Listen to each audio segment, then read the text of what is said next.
There's not much to do in Antarctica except scientific work. You could check out the wildlife, like some cute penguins and seals. And you'd get to see the occasional whale swimming around. Antarctica is one of the biggest lands out there that's only inhabited by scientists and researchers from all over the world. These scientists dug a hole through some pretty thick ice to study the ancient air and how the atmosphere cleans itself. They used a special drill and dug a clean cylindrical hole 450 feet below the surface. Some of this ice can be up to 800,000 years old and is a good indicator of what the climate was like in the past. It's like checking out tree rings to determine how old a certain tree is, except it's more complicated than that. After the effortless digging, they decided to drop some ice to the bottom of the hole to see what would happen next. They heard some really unusual sounds.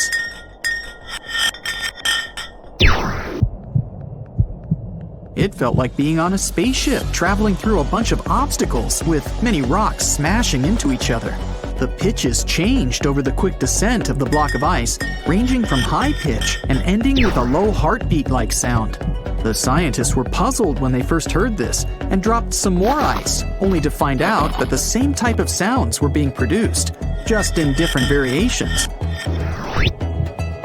They couldn't tell what was down there and, more importantly, why these kinds of sounds were produced.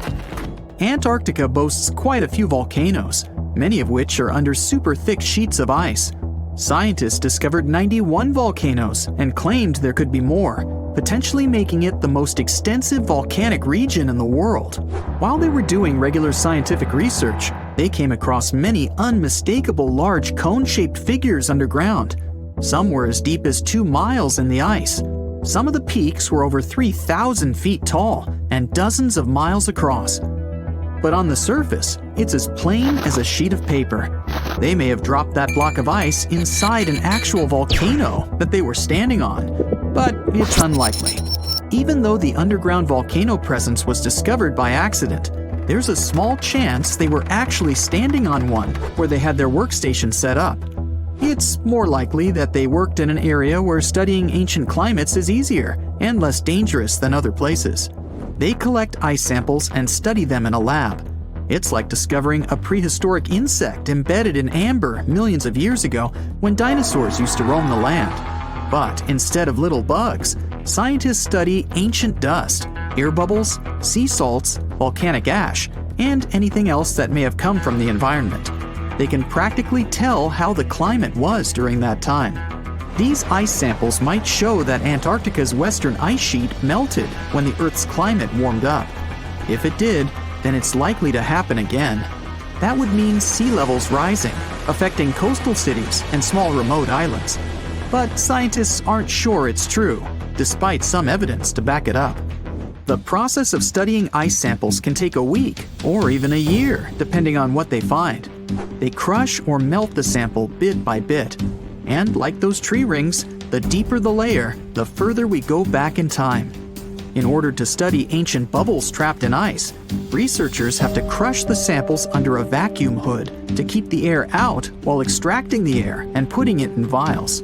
There are various instruments and devices to study the ice samples, but because it's so sensitive to damage, each measurement must be in a clean room setting so that nothing gets compromised. The scientists have to wear proper bodysuits and many layers of gloves and constantly get ventilated. Even something as tiny and insignificant as a fingerprint can ruin a sample. They look for certain patterns to see changes in the atmosphere's composition and temperature. But dropping a few blocks of ice down a hole wouldn't be so bad. The reason why it made such a peculiar sound is the same reason why a moving car sounds different when it's honking than when it's stationary. The scientific word for it is the Doppler effect. It's an obvious change in the frequency of a wave with respect to an observer who is moving relative to the wave source. The effect doesn't mean the frequency of the sound changes, it just shifts. And this can be said about other types of waves, like water and light. But sound waves are the most popular ones when it comes to the Doppler effect. So, when the scientists dropped the ice block down the bottom of the hole, the sound waves traveled back up and bounced around the narrow tube where they drilled. That's why they got the pew pew sound. Let's not forget that this ice block traveled 450 feet beneath us. Oil ships dig holes in the oceanic crust that go thousands of feet beneath the Earth. The Kola Super Deep Borehole in Russia is the deepest hole ever made by humans. It goes more than 40,000 feet below the surface and took almost 20 years to reach 7.5 miles. Below it is only half the distance to the mantle. In terms of the whole Earth, this very deep hole is literally scratching the surface. This wasn't a hole to dig for oil, and wasn't in the ocean either. The drilling was stopped in 1992 when the engineers found out that the temperatures were 100 degrees Fahrenheit higher than they predicted. And then it was abandoned, and it's just been a barren hole now. But that's the closest we've dug to the center of the planet.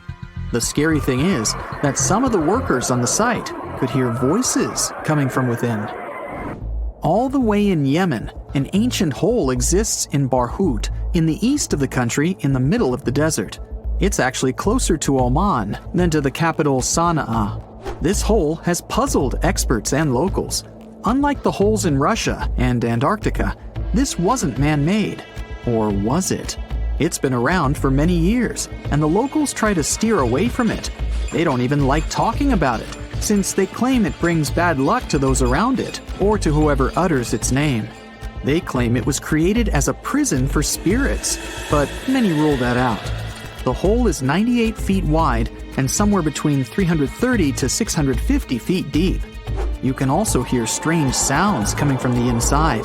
But according to some scientists, the well has little to no ventilation and barely has any oxygen down there. So it's unlikely that anyone or anything lives down there. The Challenger Deep in the Mariana Trench caught some low-pitched grumble sounds in March of 2016. Some of these grumbles were followed by screeches. They caught these sounds in a span of weeks, using a titanium-encased microphone so that the immense pressure of the lowest point on Earth wouldn't crush it.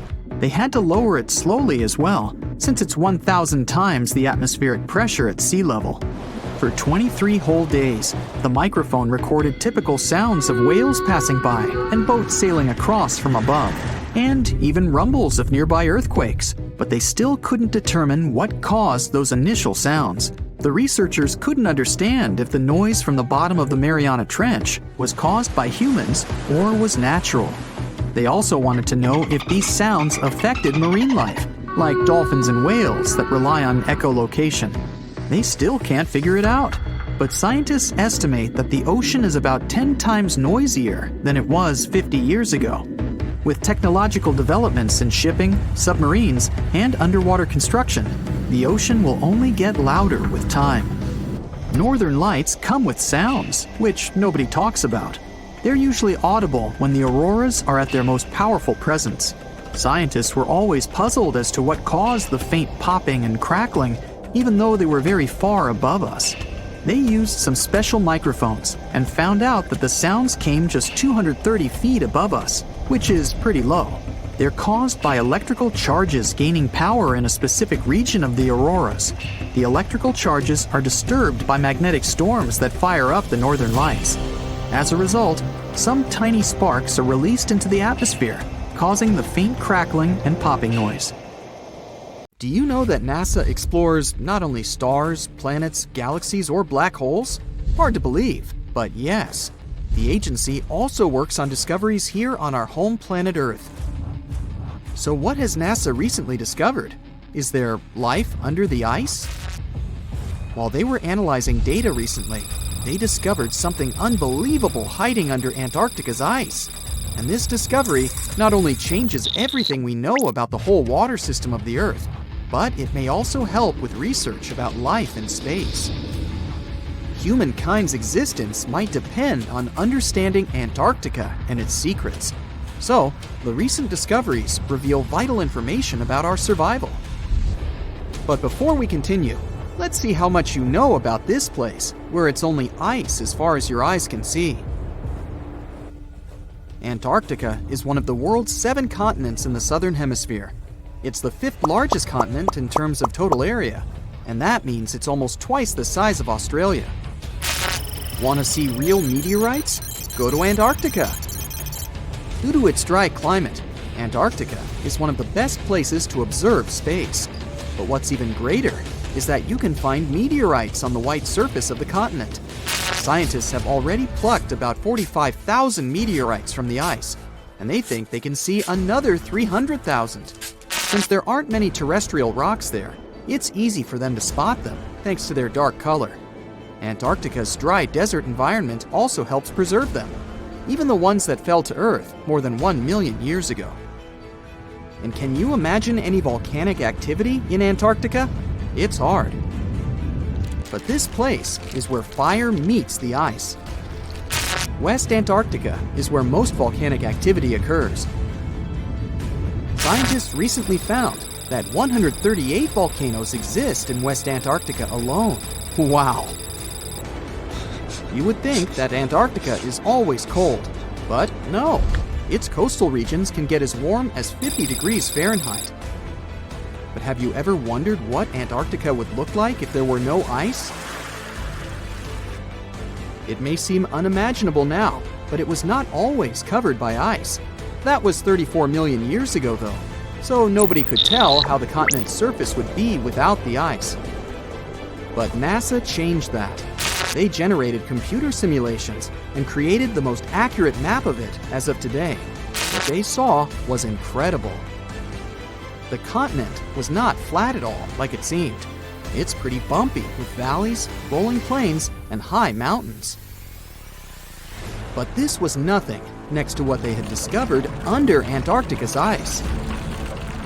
So, what is it? Drum roll, please.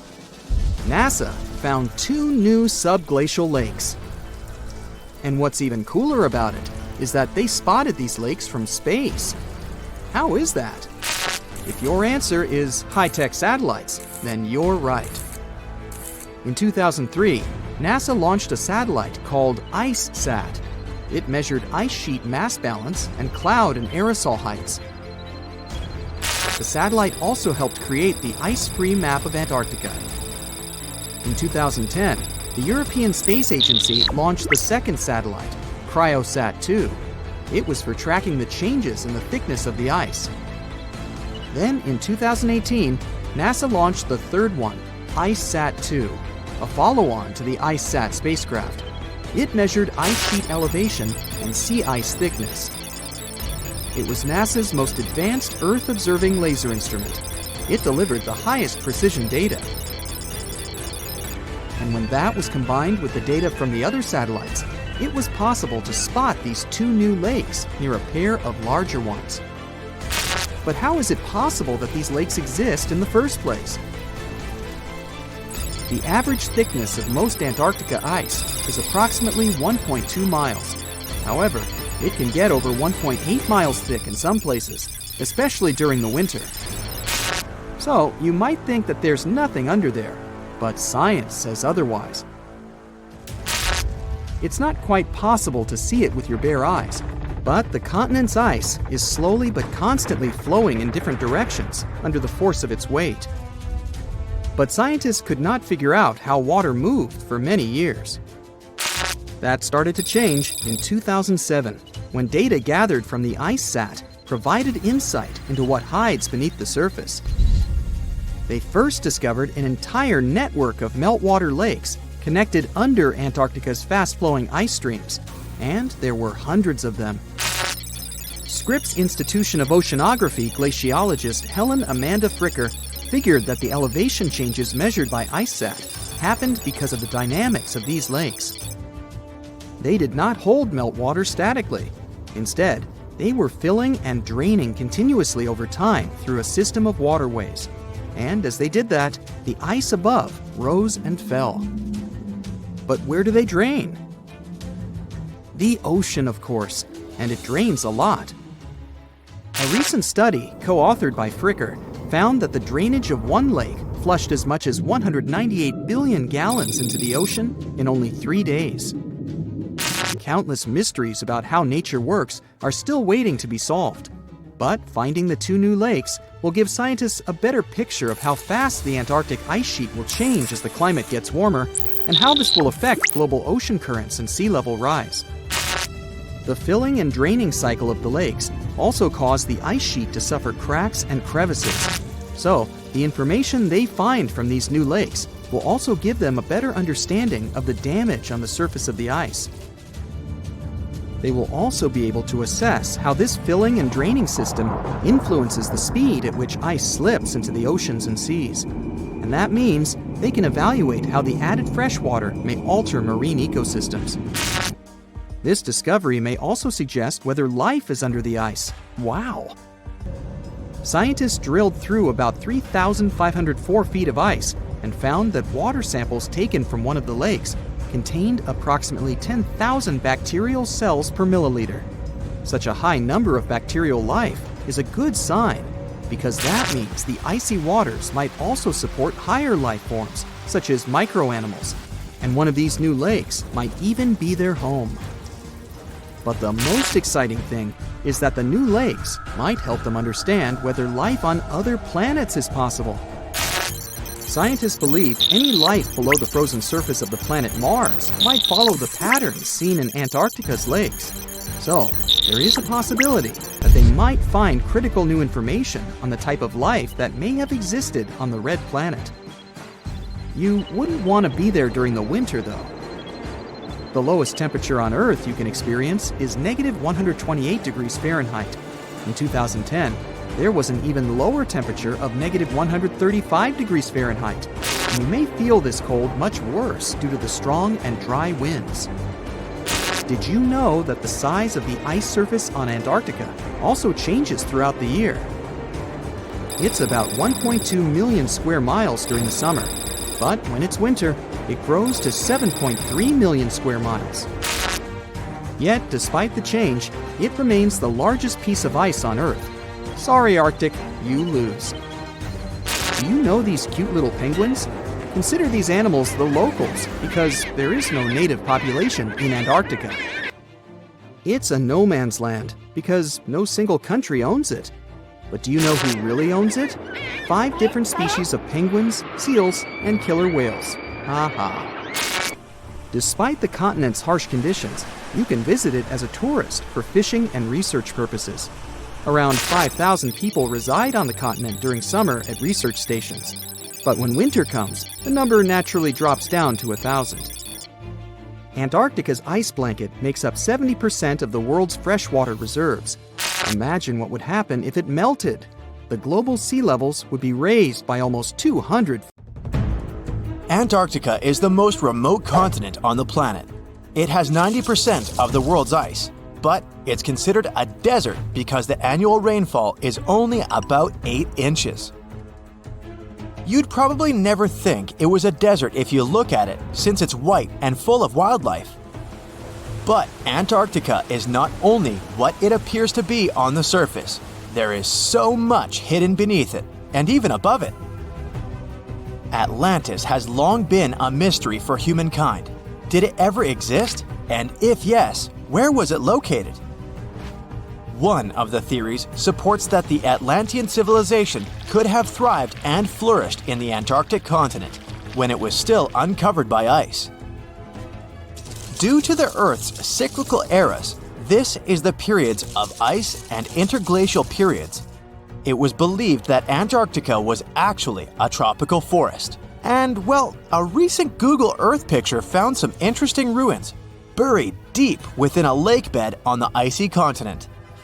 It's unclear to which civilization these remains belong to, but some theorists believe that it could perfectly be Atlantis.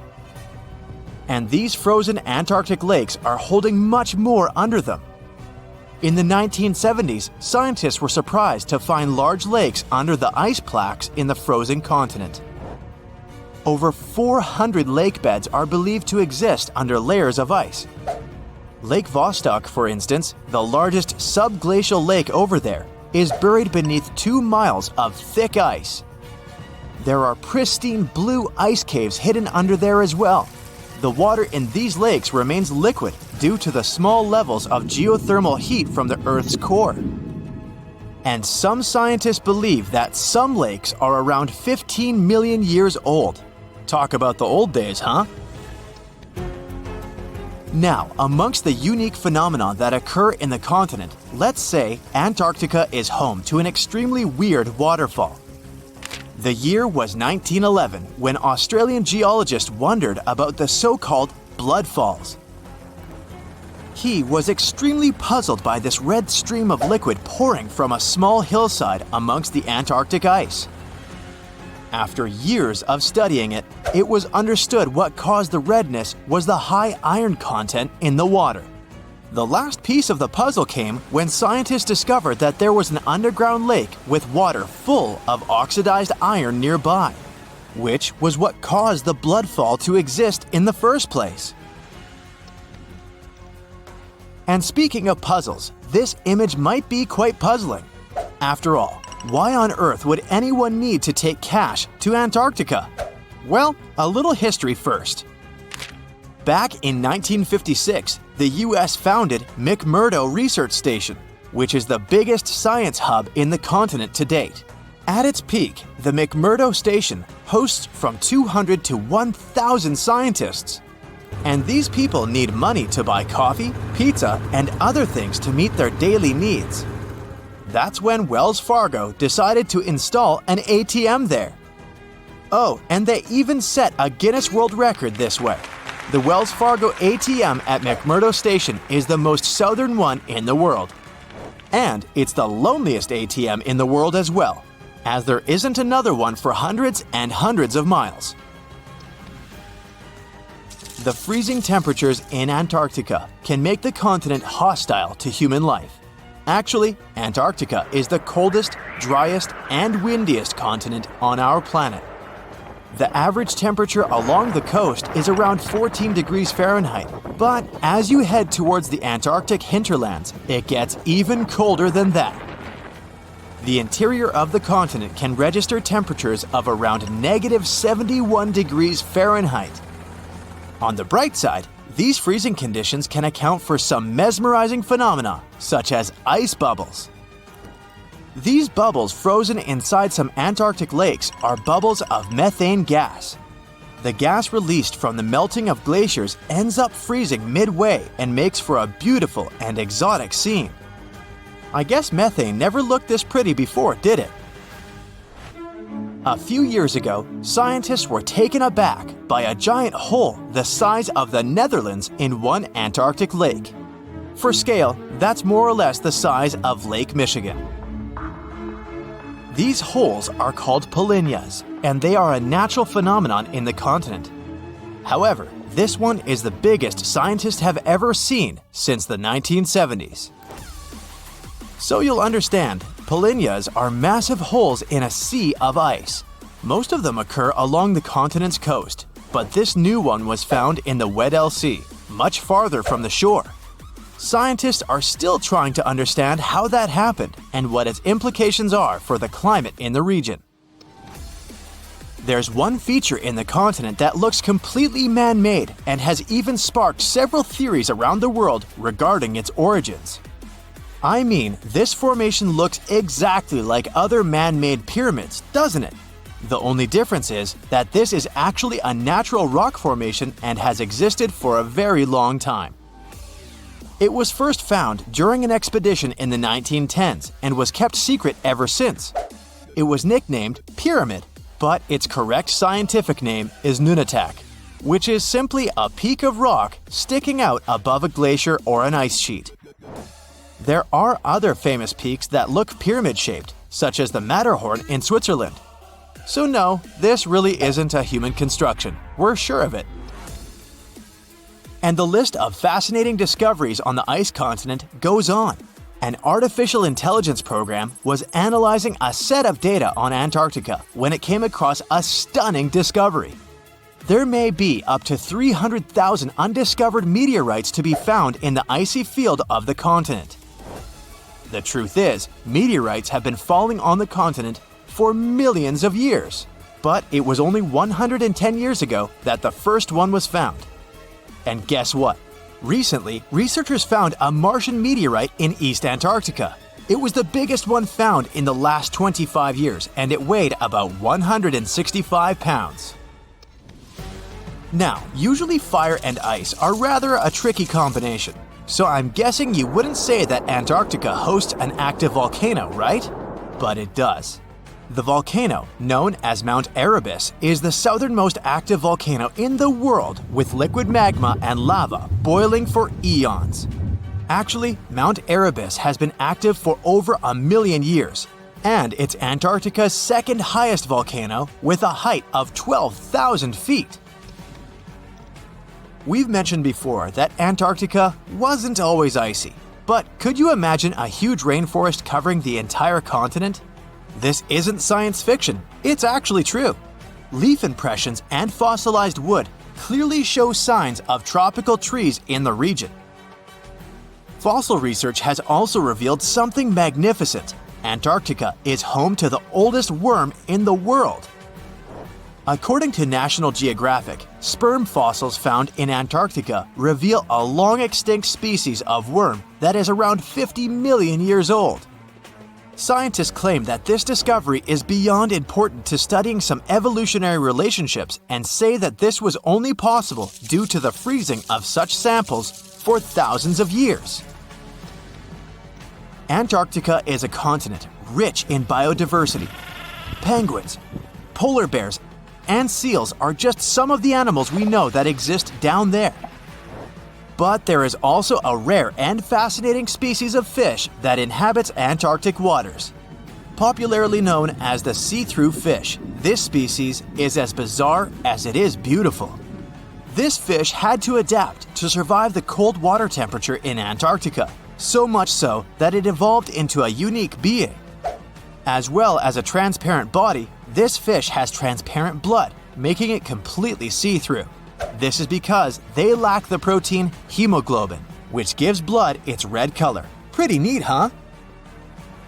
When you think of Antarctica, you probably think of icebergs, right? So here are some fun facts about it. Did you know that icebergs have a lifespan of about 3,000 years? And that together with Greenland, Antarctica is one of the world's primary sources of icebergs. Icebergs can reach 600 to 700 feet below the surface of the water, and around 90% of an iceberg is hidden underwater. That's where the expression tip of the iceberg comes from. Meteorites rain down on Earth every single year. Almost 63% of the 69,268 meteorites scientists have officially recorded in the Meteoritical Bulletin database have been picked up from a polar desert. From where? Antarctica. It's technically a desert because it gets little precipitation. The continent receives an average equivalent of about 6 inches of water annually, mostly from snow. The interior parts are even drier. Not much action happens to meteorites there. Deserts are like safe storage closets for them, and it's easier to spot meteorites there. In total, there are around 42,000 meteorites in Antarctica. Most of them have been spotted since 1976. The Sahara Desert in Africa isn't far behind. Nomads and treasure hunters have discovered over 14,000 meteorites there, especially since 1995. Then there's the Arabian Peninsula, mainly Oman, where they've unearthed about 4,200 meteorites. So why does Antarctica take the crown for its meteorite collection compared to other areas? It's not because more meteorites land there. Statistically, they can land anywhere. Antarctica wins because it's great at showing off these space rocks. The icy environment keeps them in mint condition. The contrast between the ice and space rocks makes spotting meteorites easy. Plus, there are spots called meteorite stranding zones, where the geology, ice flow, and climate team up to gather meteorites. Here's the sci-fi part. Satellites help researchers find meteorites. They use these space gadgets to spot the best places to search. Some of these meteorites are ancient, like 1 million years old. Now, when you think about how many meteorites there are, it's a bit like a pie chart. If you measure their weight instead of just counting them, things get interesting. Antarctica's slice of the pie gets smaller. On average, an Antarctic meteorite weighs about 2 ounces, like a small bar of chocolate. Oh, chocolate. But in the Sahara, they've got all sizes, so the average is about 1 pound. Now, let's talk about meteorites in action. Only a tiny bit, maybe just 1.8% of all meteorites found have been seen falling. These are called falls. Clever name. Meteorite detectives, or meteoriticists, get all excited when they see that. The other 98% are finds. Someone stumbled upon them without seeing the meteorite take its cosmic leap. So when we only look at the ones that fell from the sky, most are called stony meteorites. These are like regular fellas of the meteorite world, but there's also a special kind called iron meteorites, or just irons. There are also super rare meteorites, called mesositerites, and pelocities, that are like a mix of metal and regular rock stuff. In places where humans live, like North America, people tend to find more iron meteorites than those that fell. That's because iron ones are usually bigger and more eye-catching. Farmers found some of these while they were working in their fields. Oh, surprise!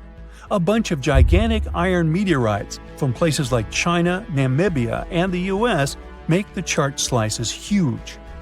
Now, check out this adventure. A group of scientists braving the crazy cold of Antarctica's icy desert to uncover some fresh meteorites found what they had been looking for. In fact, one of the meteorites weighed almost 17 pounds. The ones like that are pretty huge. Do they have an impact on Earth? Science says yes, they do. Meteorite impacts are more common than you think. About 17 meteorites smack Earth's surface every single day. Since most of the planet is covered with water, there are loads of places without people around. That's why these hits often go unnoticed. Most meteorites are just small bits zipping through our atmosphere anyway. By the time they touch down, they get tiny thanks to all the friction against the air. Not all meteorite impacts are wimpy. Some supersized ones have rocked our world. Remember when dinosaurs said bye-bye? Yeah, that might have been the fault of a huge asteroid. These meteorite hits are random, and they happen all the time. Scientists have uncovered evidence of a massive meteor impact even before the famous dinosaur wipeout. This impact is thought to have triggered the biggest extinction event in Earth's history. The 300-mile-wide impact crater is chilling over a mile beneath the East Antarctic ice sheet. This mega event occurred about 250 million years ago. The epicenter of the crater is in the Wilkes-Land area of East Antarctica. It might have started the breakup of the Gondwana supercontinent. It was a big landmass that included parts of what are now South America, Africa, Antarctica, Australia, and more. So, the Gondwana supercontinent started to chip off by creating a tectonic rift that pushed Australia northward. This Wilkes-Land impact surpasses the one that led to the dinosaurs' extinction in terms of scale and could have caused catastrophic consequences at the time. The Hoba meteorite is a huge chunk of space stuff chilling on Earth. It crash-landed about 80,000 years ago in Namibia. The thing is a heavyweight, like twice the size of the next biggest meteorite ever found. Interestingly, it also has a weird flat shape. Nobody's moved it since it fell, so we really don't know how deep it's hidden. But experts think it skidded along the ground like a stone skipping on a lake because it landed at an angle. That's why it didn't leave a big crater when it hit the ground. And it was discovered by chance. A farmer found the world's biggest single meteorite. He was plowing his field with an ox and a regular plow. Suddenly, he heard a scraping noise. It was the metal plow meeting the iron meteorite. The Mosi meteorite from Tanzania has been staying underground for centuries before scientists gave it a proper look. The locals loved this space gem, calling it Commando. It was known in town for generations. Mosi is made of the same stuff as its other meteorite friends on Earth, about 90% iron and 8% nickel. It weighs 25 tons. Let's talk about the El Chaco meteorite, part of the Campo del Cielo meteorite crew in Argentina. Imagine an almost 24-square-mile playground for space rocks. El Chaco, weighing 37 tons, decided to show up fashionably late in 1969. So, what if you found a meteorite? How can you tell for sure that it's not just some random rock? These space visitors have a few features that make them stand out from regular rocks.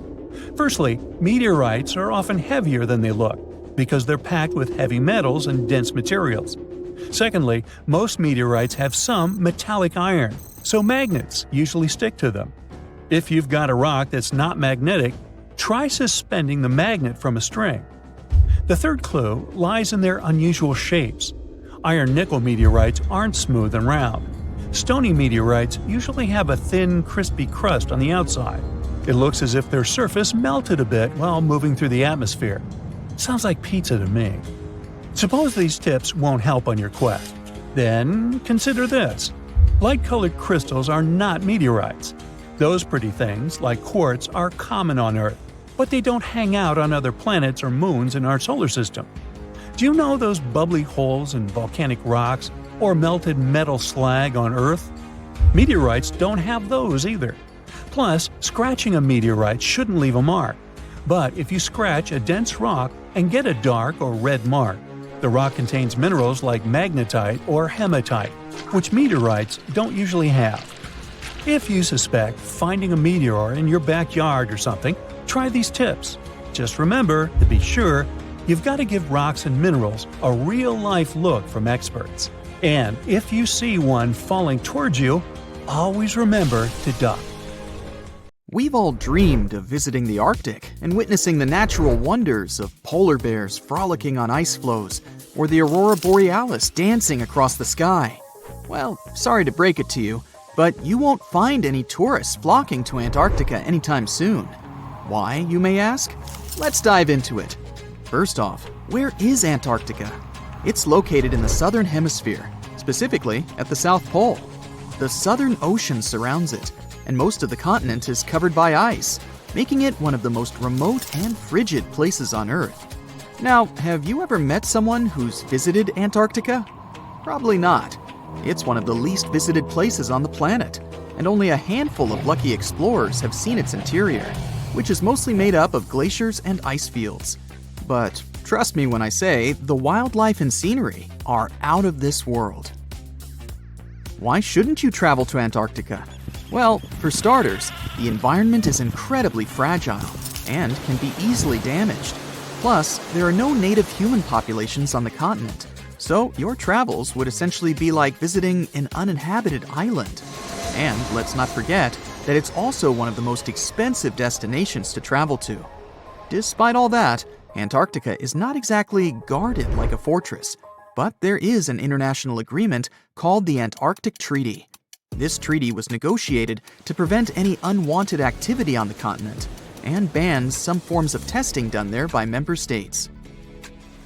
But the primary reason we can't just waltz into Antarctica is that it has a delicate ecosystem that needs protection. The treaty states that Antarctica should be used for peaceful purposes only and should be free from any human activity that could harm the environment. Scientists are still learning about the continent's unique ecosystem, and our activity and machines could disrupt the delicate balance that exists there.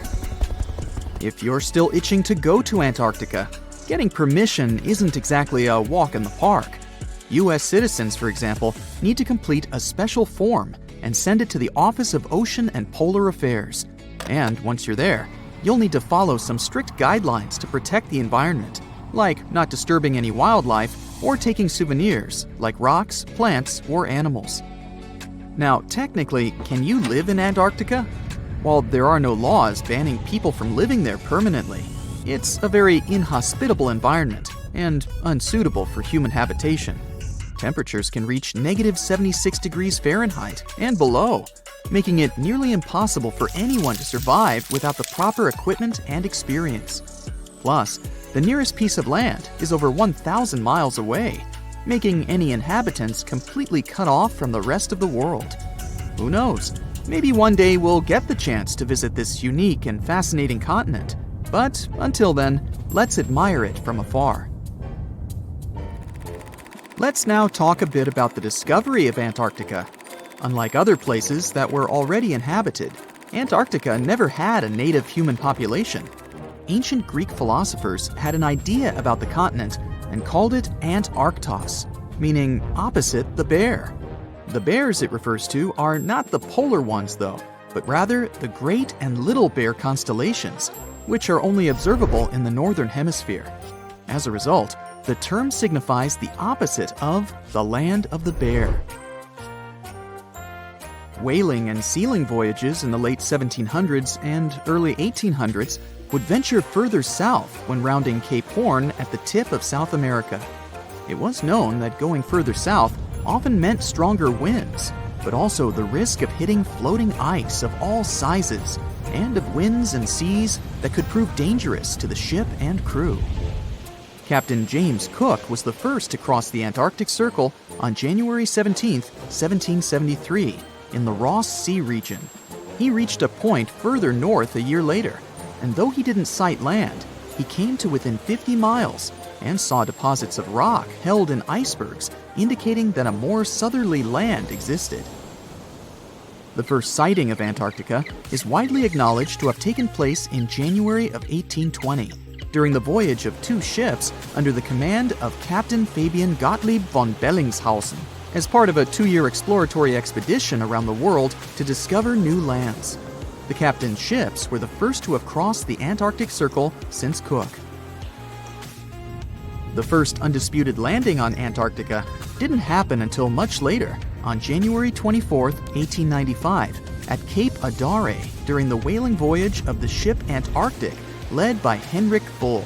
A small boat with 6 or possibly 7 men on board rowed ashore during calm conditions. You might not believe it, but Antarctica is actually a desert. With all that ice, you'd think it'd be like a winter wonderland with snowball fights and hot cocoa all day long. When we think of deserts, we picture camels and cacti and people struggling to find water. But in Antarctica, it's a whole different story. The struggle isn't to find water, it's to find anything that's not covered in ice. And the average rainfall has been just over 0.4 inches in the past 30 years.